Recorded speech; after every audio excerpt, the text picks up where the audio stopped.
First off, Genesis 11 through 20 questions are going to be due tomorrow. Yeah, Genesis 11 through 20. What's tomorrow's date? Tomorrow is... No, the 18th. The 18th. I'll just write Wednesday. Yes, you need a copy. Anybody else need a copy? 11 through 20? I have one. It was what? It was 1 through 10? 11 through 20. Here, 20. If we go 1 through 10, it should be the end. Okay. Next up, I'll hand out questions for 21 through 30, which are going to be due probably Thursday. Next week, yeah. So next week we have class on Monday and Tuesday. That's it. So our break starts on Wednesday? Yes, Wednesday we're off, Thursday we're off, Friday we're off. Until when? Monday? And Monday we're off. Yeah. So that's five days, including the weekend. So here's the 21 through 30 questions. We'll say these are due Thursday. Genesis 21 to 30 for Thursday. And then our first writing assignment of the quarter, creative writing assignment, going to be due Friday night. Here, we're still prepping for the Inferno. So here, let's take a look at the prompt. Most of the directions are the same. The grading scale is the same. Length is the same. Symmetry for all that. The directions here, the prompt. Tell me a short story about a dark time in someone's life where that person needs to go through a difficult process to get out of the situation. So some difficult time in a person's life, remember, can be real, it could be made up, it could be inspired by real events, it could be inspired by a personal experience or of somebody. They're in a difficult situation where they have to do something difficult in order to get out of that situation. Right? Often, when you're in a sort of tough spot, it's not immediately going to get better. Sometimes, so that's the scenario here. That's the prompt, and that's for Friday night. So, creative writing. What was that? This Friday? Yep. Friday at 11:59. So you have tonight, you got tomorrow night, you got Thursday night, and you got Friday night to work on this. Make sure it's got a clear plot, a clear storyline, beginning, middle, end. Try to make it interesting. Think about the word choices that you're using. Like when we have these the telling of the tale of these festival days, don't always say went. Ran is a little bit better if the person's actually running, or you could use something more specific. Sprinted, dashed, ambled. Ambling is walking in a sort of calm, relaxed manner. The sky is blue, okay. You could say it's bright blue. You could say the sun is shining. You could say it's a clear day. Ask yourself, is there a more accurate way that I can do this? Don't just use a fancy word just for the sake of using a fancy word, but rather use a more specific word because it helps the reader get a better and clearer image in their mind. Also, it can sometimes be boring if there's just either things that are repeated or things that are sort of said in the way that we always hear them described. Use a dictionary. If you look up the word, you can find a definition there. Really the tool that you want, you can find these online and your computer might have them built in.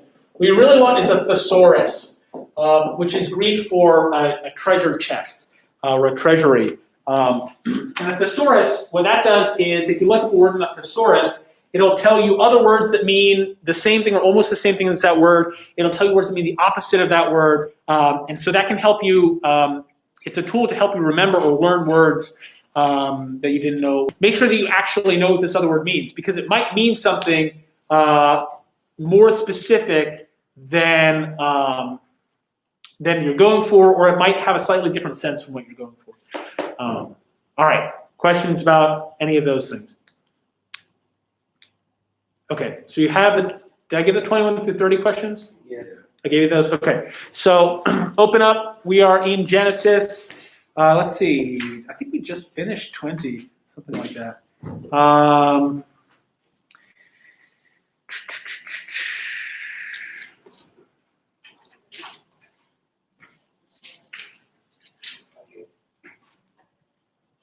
Yes. So we finished 20. We had a similar experience for Abraham as similar to the one that he had in Egypt, where he said Sarah was his wife. Here's a similar one that he has here with Abimelech. So we start chapter 21. Remember, Abraham and Sarah don't have any children of their own. Abraham has had a son. Who's Abraham's son that he's had? What's his name? Ishmael. Ishmael, yes. And who's Ishmael's mother? Not sure. Sarah? Sarah is Sarah. That's Abraham's wife. So not her. She hasn't had any children yet. Yeah, it's her maid. Anyone remember Sarah's maid's name? Or Sarah's maid's name? Hagar. Sarah had told Abraham, go and have some children with Hagar. That way you'll get a child. And so Ishmael is born. We've had the covenant between God and Abraham. We had poor Lot living in Sodom. Sodom gets destroyed, and Lot's pretty much the only one who survives other than his daughters, and there's some weird stuff that happens with them in chapter 19. Okay, chapter 21. So we're on page 14. Then the Lord took note of Sarah, as he had said, and the Lord did for Sarah as he had promised. So Sarah conceived and bore a son to Abraham in his old age, at the appointed time of which God had spoken to him. Abraham called the name of his son who was born to him, whom Sarah bore to him, Isaac. Then Abraham circumcised his son Isaac when he was 8 days old, as God had commanded him. Now Abraham was 100 years old when his son Isaac was born to him. Sarah said, God has made laughter for me. Everyone who hears will laugh with me. And she said, who would have said to Abraham that Sarah would nurse children? Yet I have borne him a son in his old age. The child grew and was weaned, and Abraham made a great feast on the day that Isaac was weaned. Weaned? What's weaning? Anyone know? Weaning is to wean a child means when they stop nursing. The child is weaned, he starts eating regular food. Now Sarah saw the son of Hagar the Egyptian, whom she had borne to Abraham, mocking. Therefore she said to Abraham, drive out this maid and her son, for the son of this maid shall not be an heir with my son Isaac. The matter distressed Abraham greatly because of his son. But God said to Abraham, do not be distressed because of the lad and your maid. Whatever Sarah tells you, listen to her, for through Isaac your descendants shall be named. And of the son of the maid I will make a nation also, because he is your descendant. So Abraham rose early in the morning and took bread and a skin of water and gave them to Hagar, putting them on her shoulder, and gave her the boy and sent her away. And she departed and wandered about in the wilderness of Beersheba. When the water in the skin was used up, she left the boy under one of the bushes. Then she went and sat down opposite him, about a bowshot away, for she said, do not let me see the boy die. And she sat opposite him and lifted up her voice and wept. God heard the lad crying, and the angel of God called to Hagar from heaven and said to her, what is the matter with you, Hagar? Do not fear, for God has heard the voice of the lad where he is. Arise, lift up the lad and hold him by the hand, for I will make a great nation of him. Then God opened her eyes, and she saw a well of water, and she went and filled the skin with water and gave the lad a drink. God was with the lad, and he grew, and he lived in the wilderness and became an archer. He lived in the wilderness of Paran, and his mother took a wife for him from the land of Egypt. Now it came about at that time that Abimelech and Phicol, the commander of his army, spoke to Abraham, saying, God is with you in all that you do. Now therefore, swear to me here by God that you will not deal falsely with me, or with my offspring, or with my posterity. But according to the kindness that I have shown to you, you shall show to me into the land in which you sojourn. Abraham said, I swear it. But Abraham complained to Abimelech because of the well of water which the servants of Abimelech had seized. And Abimelech said, I do not know who has done this thing. You did not tell me, nor did I hear of it until today. Abraham took sheep and oxen and gave them to Abimelech, and the two of them made a covenant. Then Abraham set 7 ewe lambs of the flock by themselves. Abimelech said to Abraham, what do these 7 ewe lambs mean, which you have set by themselves? He said, you shall take these 7 ewe lambs from my hand, so that it may be a witness to me that I dug this well. Therefore he called that place Beersheba, because there the two of them took an oath. And they made a covenant at Beersheba, and Abimelech and Phicol, the commander of his army, arose and returned to the land of the Philistines. Abraham planted a tamarisk tree at Beersheba, and there he called on the name of the Lord, the everlasting God. And Abraham sojourned in the land of the Philistines for many days. All right, so Abraham's son is finally born. What's his name? Isaac. Sarah gives birth to Isaac, whose name means laughter. That's why Sarah says, a lot of these biblical names, they have meanings, and the things that people say. So Isaac- Yes, Isaac is Abraham's son by Sarah. His first son is Ishmael, born to him by Hagar, and then he and Sarah have this child, Isaac. He gets circumcised and weaned. And then this leads to some conflict, though, with other relatives of Abraham. What happens after Isaac is born?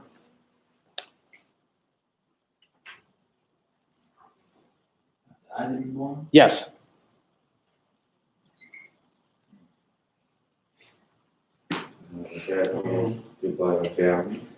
Say it again.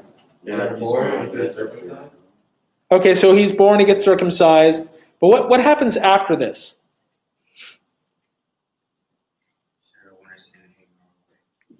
Yes. Why does Sarah want to send Hagar away? Hagar and Ishmael.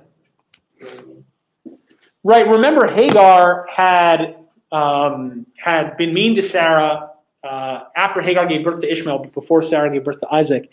And then she sees, in verse 9, Sarah saw the son of Hagar the Egyptian, whom she'd born to Abraham, mocking. Okay, he's mocking Isaac. And so Sarah says, send them away. And where do they send Hagar and Ishmael? Where do they go? Say it again? Yes, they go to this place, Beersheba, out in the desert. And there's this moment where Hagar thinks that they're both going to die out there in the wilderness. And then she finds this well. Yes, and we learn that Ishmael grows up in this wilderness, and he becomes the father of a nation also. But God tells him that Isaac really is the one that Abraham's going to have these descendants from. Okay, and then there's this covenant that Abraham makes with Abimelech, this other guy in the area whom we had seen in the previous chapter. The two of them make a covenant there at Beersheba also. All right, questions about 21? All right, 22. Now it came about after these things that God tested Abraham and said to him, Abraham. And he said, here I am. He said, take now your son, your only son whom you love, Isaac, and go to the land of Moriah, and offer him there as a burnt offering on one of the mountains, which I will tell you. So Abraham rose early in the morning and saddled his donkey, and took two of his young men with him, and Isaac his son. And he split wood for the burnt offering, and arose and went to the place of which God had told him. On the third day Abraham raised his eyes and saw the place from a distance. Abraham said to his young men, stay here with the donkey, and I and the lad will go over there, and we will worship and return to you. Abraham took the wood of the burnt offering and laid it on Isaac his son, and he took in his hand the fire and the knife. So the two of them walked on together. Isaac spoke to Abraham his father and said, my father. And he said, here God will provide for himself the lamb for the burnt offering, my son. So the two of them walked on together. Then they came to the place of which God had told him. And Abraham built the altar there, and arranged the wood, and bound up his son Isaac, and laid him on the altar on top of the wood. Abraham stretched out his hand and took the knife to slay his son. But the angel of the Lord called to him from heaven and said, Abraham, Abraham. And he said, here I am. He said, do not stretch out your hand against the lad, and do nothing to him. For now I know that you fear God, since you have not withheld your son, your only son, from me. Then Abraham raised his eyes and looked, and behold, behind him a ram caught in the thicket by his horns. And Abraham went and took the ram and offered him up for a burnt offering in the place of his son. Abraham called the name of that place, the Lord will provide. As it is said to this day, in the mount of the Lord it will be provided. Then the angel of the Lord called to Abraham a second time from heaven and said, By myself I have sworn, declares the Lord, because you have done this thing and have not withheld your son, your only son. Indeed, I will greatly bless you, and I will greatly multiply your seed as the stars of the heavens and as the sand which is on the seashore. And your seed shall possess the gate of your enemies. In your seed all the nations of the earth shall be blessed, because you have obeyed my voice. So Abraham returned to his young men, and they arose and went together to Beersheba, and Abraham lived at Beersheba.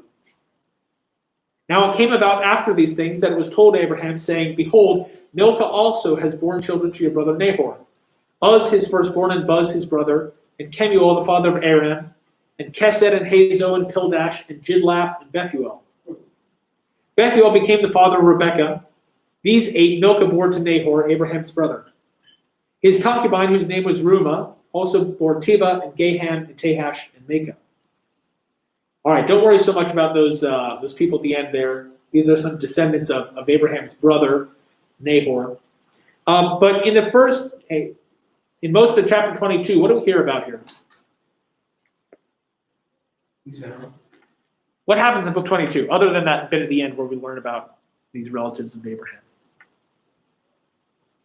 What happens there? God talked to Abraham to sacrifice his son and his promised son. Right. God tells Abraham, he tests Abraham. He says, take now your son, your only son, whom you love, Isaac, and go to the land of Moriah and offer him there as a burnt offering. What is a burnt offering? What kind of sacrifice specifically? Say it again? Right, so burnt offering, the Greek word for this is a holocaust. That's where the word comes from. It means a burnt offering. They're very common throughout the Old Testament, holocausts. So some translations you see these called holocausts. Holocaust in Greek means entirely burnt. So you take the thing, you kill it, and then you burn it to ashes on the fire. And so this is what God tells Abraham to do with Isaac. Isaac, who was born to him when he was 100 years old. He never thought his wife could have children. And finally he's born, and God tests him, saying, offer him up as a holocaust, as a burnt offering. And what does Abraham do?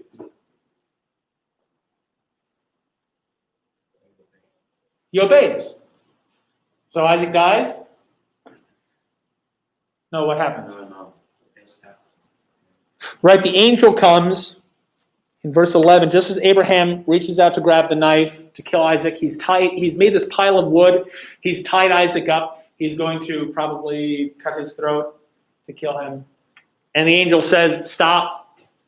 You passed the test because even your son you would give to God. And so what does Abraham end up sacrificing instead?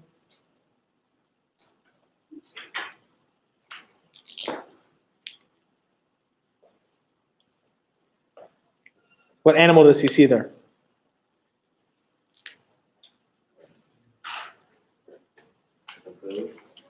Not a goat, a sheep. When we talk about rams, like sheep, we've got rams, those are boy sheep, and we've got ewes, those are female sheep. You guys know these symbols for male and female? The male sheep is a ram, a female sheep is a ewe. So he sees a ram there caught in the brush. His horns are caught in the brush, in the bushes, and he sacrifices that instead of Isaac. Chapter 23. Now Sarah lived 127 years. These were the years of the life of Sarah. Sarah died in Kiriath Arba, that is Hebron, in the land of Canaan. And Abraham went in to mourn for Sarah and to weep for her. Then Abraham rose from before his dead and spoke to the sons of Heth, saying, I am a stranger and a sojourner among you. Give me a burial site among you, that I may bury my dead out of my sight. The sons of Heth answered Abraham, saying to him, Hear us, my lord. You are a mighty prince among us. Bury your dead in the choicest of our graves. None of us will refuse you his grave for burying your dead. So Abraham rose and bowed to the people of the land, the sons of Heth. And he spoke with them, saying, If it is your wish for me to bury my dead out of my sight, hear me and approach Ephron, the son of Zohar, for me, that he may give me the cave of Machpelah, which he owns, which is at the end of his field. For the full price, let him give it to me in your presence for a burial site. Now Ephron was sitting among the sons of Heth, And Ephron the Hittite answered Abraham in the hearing of the sons of Heth, even of all who went in at the gate of his city, saying, No, my lord, hear me. I give you the field, and I give you the cave that is in it. In the presence of the sons of my people, I give it to you. Bury your dead. And Abraham bowed before the people of the land. He spoke to Ephron in the hearing of the people of the land, saying, If you will only please listen to me, I will give the price of the field. Accept it from me, that I may bury my dead there. Then Ephron answered Abraham, saying to him, My lord, listen to me. A piece of land worth 400 shekels of silver. What is that between me and you? So silver, commercial standard. So Ephron's field, which was in Machpelah, which faced Mamre, the field and cave which was in it, and all the trees which were in the field that were within all the confines of its border, were deeded over to Abraham for a possession, in the presence of the sons of Heth, before all who went in at the gate of the city. After this, Abraham buried Sarah his wife in the cave of the field at Machpelah facing Mamre, that is Hebron, in the land of Canaan. So the field and the cave that is in it were deeded over to Abraham for a burial site by the sons of Heth. Sarah dies. Abraham has been living in Canaan, this land of Canaan, remember named after Canaan, Noah's grandson. And he wants a place to bury his wife. He tries to buy it from the locals. They say, no, let me give it to you. He says, no, let me buy it. And so he ends up buying this land where his wife is buried. Chapter 24. Now Abraham was old, advanced in age, and the Lord had blessed Abraham in every way. Abraham said to his servant, the oldest of his household, who had charge of all that he owned, Please place your hand under my thigh, and I will make you swear by the Lord, the God of heaven and the God of earth, that you shall not take a wife for my son from the daughters of the Canaanites among whom I live, but you will go to my country and to my relatives and take a wife for my son Isaac. The servant said to him, Suppose the woman is not willing to follow me to this land. Should I take your son back to the land from where you came? Then Abraham said to him, Beware that you do not take my son back there. The Lord, the God of heaven, who took me from my father's house and from the land of my birth, and who spoke to me and who swore to me, saying, To your descendants I will give this land, he will send his angel before you, and you will take a wife for my son from there. But if the woman is not willing to follow you, then you will be free from this oath. Only do not take my son back there. So the servant placed his hand under the thigh of Abraham his master, and swore to him concerning this matter.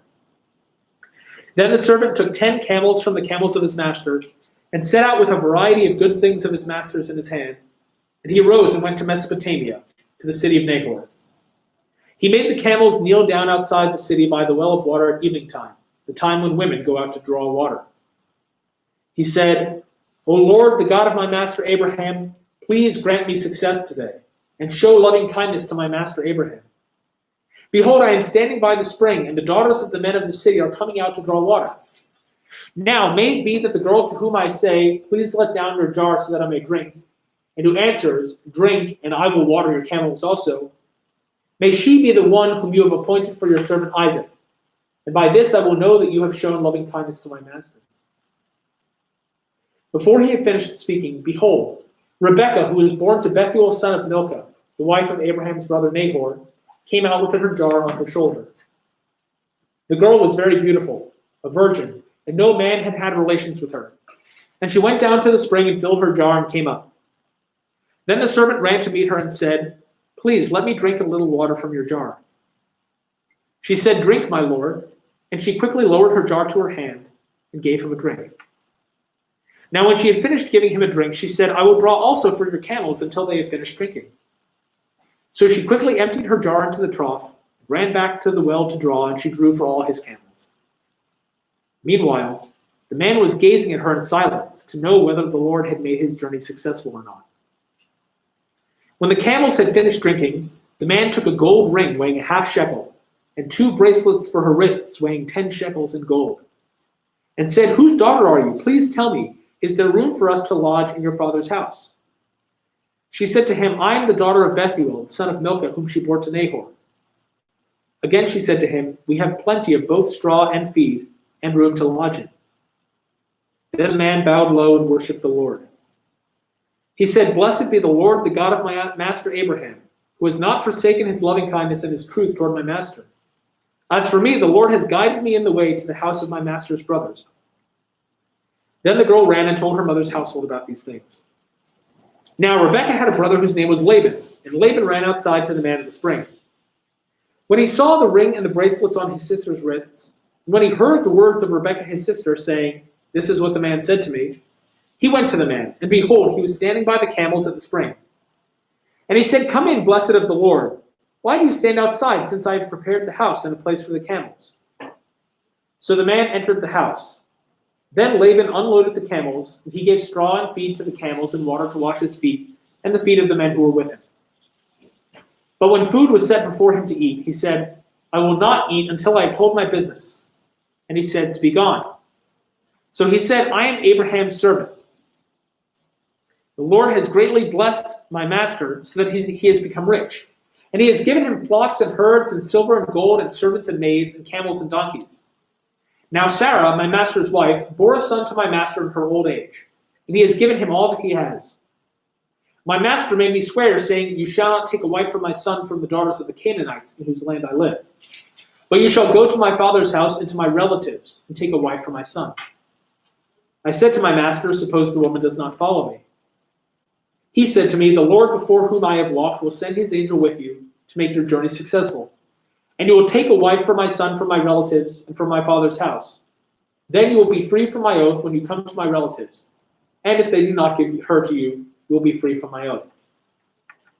So I came today to the spring and said, 'O Lord, the God of my master Abraham, if now you will make my journey on which I go successful, behold, I am standing by the spring, and may it be that the maiden who comes out to draw, and to whom I say, "Please let me drink a little water from your jar," and she will say to me, "You drink, and I will draw for your camels also. Let her be the woman whom the Lord has appointed for my master's son." Before I had finished speaking in my heart, behold, Rebekah came out with her jar on her shoulder, and went down to the spring and drew, and I said to her, "Please let me drink." She quickly lowered her jar from her shoulder and said, "Drink, and I will water your camels also." So I drank, and she watered the camels also. Then I asked her, "Whose daughter are you?" And she said, "The daughter of Bethuel, Nahor's son, whom Milcah bore to him." And I put the ring on her nose and the bracelets on her wrists.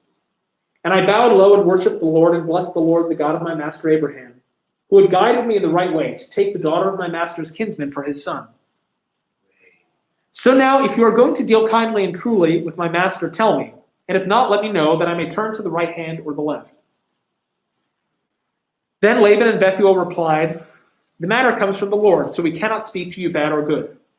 Here is Rebekah before you. Take her and go, and let her be the wife of your master's son, as the Lord has spoken." When Abraham's servant heard their words, he bowed himself to the ground before the Lord. The servant brought out articles of silver and articles of gold and garments and gave them to Rebekah. He also gave precious things to her brother and to her mother. Then he and the men who were with him ate and drank and spent the night. When they arose in the morning, he said, "Send me away to my master." But her brother and her mother said, "Let the girl stay a few days." And they said, "We will call the girl and consult her wishes." Then they called Rebekah and said to her, "Will you go with this man?" And she said, "I will go." Thus they sent away their sister Rebekah and her nurse with Abraham's servant and his men. They blessed Rebekah and said to her, "May you, our sister, become thousands of 10,000s. May your descendants possess the gate of those who hate them." Then Rebekah arose with her maids, and they mounted the camels and followed the man. So the servant took Rebekah and departed. Now Isaac had come from going to Beer-lahai-roi, for he was living in the Negev. Isaac went out to meditate in the field toward evening, and he lifted up his eyes and looked, and behold, camels were coming. Rebekah lifted up her eyes, and when she saw Isaac, she dismounted from the camel. She said to the servant, "Who is that man walking in the field to meet us?" And the servant said, "He is my master." Then she took her veil and covered herself. The servant told Isaac all the things that he had done. Then Isaac brought her into his mother Sarah's tent, and he took Rebekah, and she became his wife, and he loved her. Thus Isaac was comforted after his mother's death. All right, chapter 24, fairly long. What's going on in 24?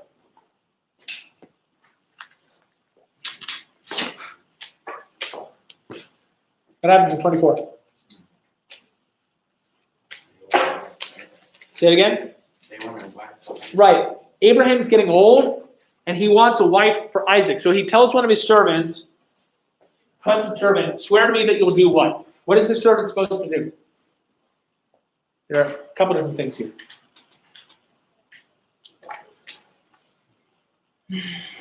And what's the servant supposed to do? Or we're not supposed to do? Right, so Abraham and Isaac are living in Canaan, and he says, don't let my son marry a Canaanite. I don't want him to marry these local people. Whom is he supposed to marry instead?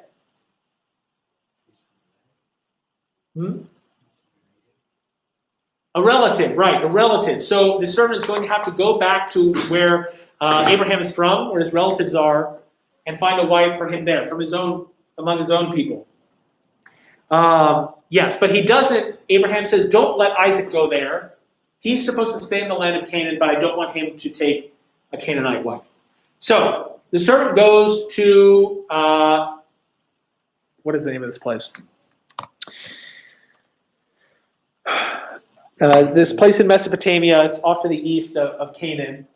And what does he do there? Whom does he find? Rebecca. Anybody catch what's the relationship between Rebecca and these other people? Rebecca is the daughter of Bethuel. The daughter of Bethuel, yes.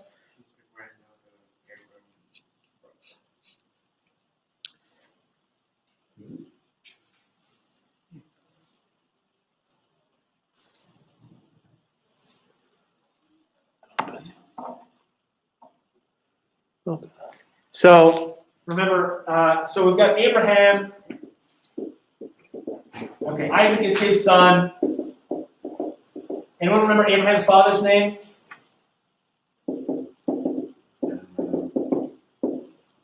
Terah. He's got a couple other sons. One of whom is Nahor. Nahor has a son named Bethuel. So Nahor had a wife called Milcah. And they have his son Bethuel.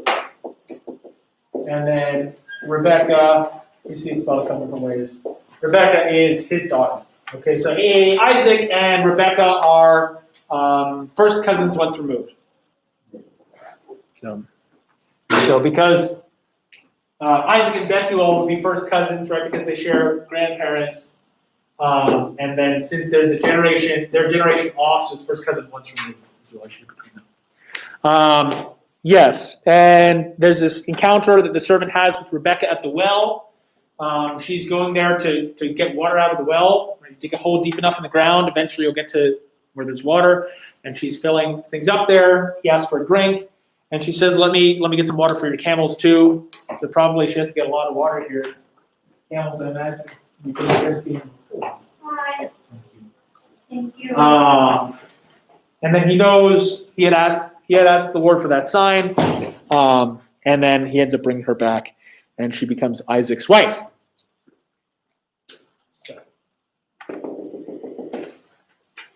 And this is pretty common in scriptures. We've already seen that Abraham and Sarah were half siblings, and so I forget exactly how they're. Anyway, remember this. Hagar over here. Abraham and Hagar had Ishmael.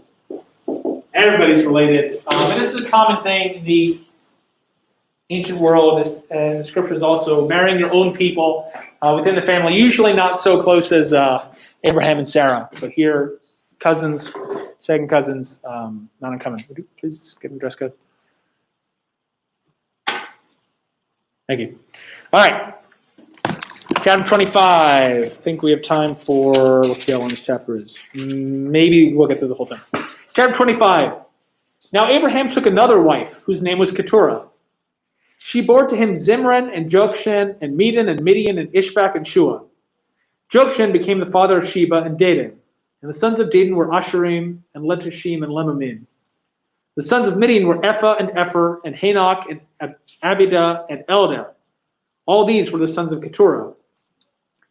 Now, Abraham gave all that he had to Isaac, but to the sons of his concubines, Abraham gave gifts while he was still living, and sent them away from his son Isaac eastward to the land of the east. These are all the years of Abraham's life that he lived, 175 years. Abraham breathed his last and died in a ripe old age, an old man and satisfied with life. And he was gathered to his people. Then his sons, Isaac and Ishmael, buried him in the cave of Machpelah, in the field of Ephron, the son of Zohar the Hittite, facing Mamre, the field which Abraham purchased from the sons of Heth. There Abraham was buried with Sarah his wife. It came about, after the death of Abraham, that God blessed his son Isaac, and Isaac lived by Beer-lahai-roi. Now these are the records of the generations of Ishmael, Abraham's son, whom Hagar the Egyptian, Sarah's maid, bore to Abraham. And these are the names of the sons of Ishmael by their names, in the order of their birth. Nebaioth, the firstborn of Ishmael, and Kedar, and Adbeel, and Mibsam, and Mishma, and Duma, and Massa, Hadad, and Tema, Jetur, Naphish, and Kedemah. These are the sons of Ishmael, and these are their names, by their villages and by their camps, 12 princes according to their tribes. These are the years of the life of Ishmael, 137 years. And he breathed his last and died and was gathered to his people. They settled from Havilah to Shur, which is east of Egypt, as one goes toward Assyria. He settled in defiance of all his relatives. Now these are the records of the generations of Isaac, Abraham's son. Abraham became the father of Isaac, and Isaac was 40 years old when he took Rebekah, the daughter of Bethuel the Aramean of Paddan Aram, the sister of Laban the Aramean, to be his wife. Isaac prayed to the Lord on behalf of his wife because she was barren. And the Lord answered him, and Rebekah his wife conceived. But the children struggled together within her. And she said, "If it is so, why then am I this way?" So she went to inquire of the Lord. The Lord said to her, "Two nations are in your womb, and two peoples will be separated from your body. And one people shall be stronger than the other, and the older shall serve the younger." When her days to be delivered were fulfilled, behold, there were twins in her womb. Now the first came forth red all over like a hairy garment, and they named him Esau. Afterward his brother came forth with his hand holding on to Esau's heel, so his name was called Jacob. And Isaac was 60 years old when she gave birth to them. When the boys grew up, Esau became a skillful hunter, a man of the field, but Jacob was a peaceful man, living in tents. Now Isaac loved Esau because he had a taste for game, but Rebekah loved Jacob. When Jacob had cooked stew, Esau came. But Jacob said, "First, sell me your birthright." Esau said, "Behold, I'm about to die. So what use then is the birthright to me?" And Jacob said, "First, swear to me." So he swore to him and sold his birthright to Jacob. Then Jacob gave Esau bread and lentil stew, and he ate and drank and rose and went on his way. Thus Esau despised his birthright. All right, so we have Abraham takes a couple other wives after he dies. They have some sons. They're not really important. Isaac and Rebekah, their two sons are named Esau and Jacob. Esau is the elder, and Jacob is the younger one. Now, normally, the firstborn would be the one who would inherit everything. But here, at the very end of this chapter, what do we see? What goes on between Esau and Jacob? Esau is this big, red-headed, hairy guy. He's out in the fields hunting. Jacob's sort of more delicate. He stays in the tents. And Esau comes home one day, and what does he say? He's dead. "I'm so hungry. I'm starving. I'm going to die. I'm so hungry." What does Jacob say? Sell me your birthright. "Sell me your birthright." The things that are by right yours when our father Isaac dies, the things that you would get after his death, give me that, and I'll give you what? What does Jacob say he'll give Esau in exchange for the birthright? Yeah, I'll give you some of this stew that I made. Oh, that's not even fair. And Esau's like, yeah, whatever, fine. I'm hungry. So, yeah, it's not a good trade for Esau. But notice that last verse, Esau despised his birthright. He didn't care about it, despised. He looked down on it. He thought it wasn't important. All right, so Isaac and Rebekah, they have Esau and Jacob. They're twins. And there's this prophecy, the elder will serve the younger. Normally it'd be the other way around. The younger would be serving the older one. All right, notice that we also, just another character to be mentioned here, Bethuel has his son named Laban. He's going to become an important character later. So keep this family tree in mind. You don't have to know the whole thing, obviously, but you should have an idea of how these, especially these more important characters here, how they're related to each other. The people I've circled are really the most important ones. Ishmael, okay, he ends up going off and doing his own thing. Esau, we're going to see, he's important to Jacob's story, but otherwise not so important later on. But Isaac, Rebecca, Abraham, Sarah, Jacob, and we're going to see a couple more generations after this. All right. You guys can go. Thank you very much. Don't forget, book 11 to 20 questions for tomorrow, 21 through 30 for Thursday.